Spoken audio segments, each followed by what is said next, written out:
প্রাচীন যুগে মানুষ বিশ্বাস করত আকাশে উড়ে বেড়ায় এক রহস্যময় পাখি, যার মৃত্যু নেই, আছে শুধু পুনর্জন্ম। এই রহস্যময় পাখির নাম ফিনিক্স। প্রাচীন যুগের নানা সভ্যতার গল্পে এই পাখিকে বলা হয় অমরতার প্রতীক।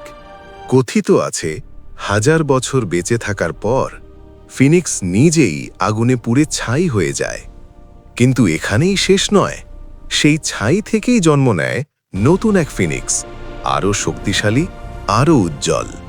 এই কারণে ফিনিক্স শুধু একটি পাখি নয়, এটি আশা, পুনর্জন্ম এবং নতুন শুরুর প্রতীক। কিন্তু প্রশ্ন হল, এটা কি শুধুই কল্পকাহিনী, নাকি এর পেছনে লুকিয়ে আছে বাস্তবতার কিছু ছায়া?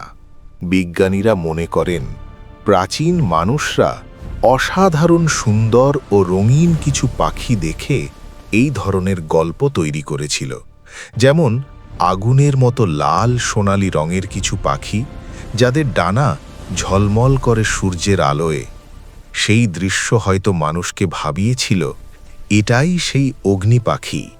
তাই ফিনিক্স হয়তো বাস্তবে নেই, কিন্তু এর গল্প আজও আমাদের মনে করিয়ে দেয়, শেষ মানেই শেষ নয়।